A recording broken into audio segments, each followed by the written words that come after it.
Hey everybody, KC here. So on my way down to Monterey, I decided to swing through San Francisco briefly.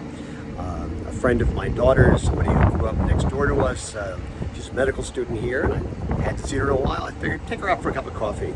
And to be honest, I also wanted to kind of get a look at San Francisco.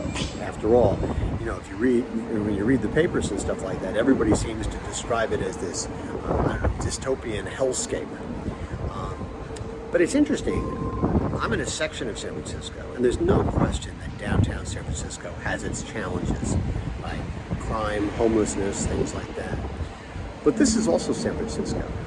It's a neighborhood street. As you can see behind me, there's a Tartine, the world-famous bakery.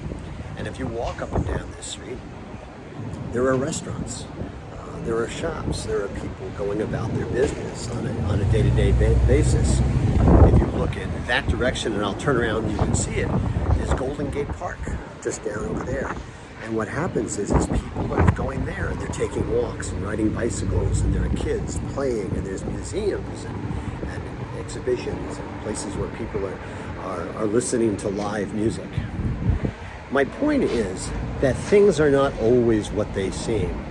Maybe in some ways the media gets it wrong because it pays attention to the places where things are going wrong and doesn't pay attention to the fact that there is a section of San Francisco, there are many sections of San Francisco, where people are living their lives in the same way that they always live their lives. I think that's an important thing to remember, that, you know, the obvious is not always what's completely true.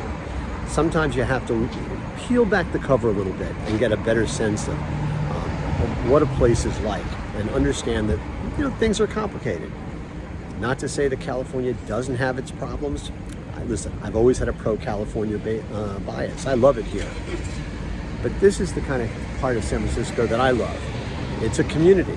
It's a place where people are living and working and raising their families and going out to eat and basically living lives like every other place in America. And I think when we forget that, we do so at the risk of being uninformed and maybe a little biased. Anyway, that's what's on my mind this morning, and as always, I want to hear what's on your mind.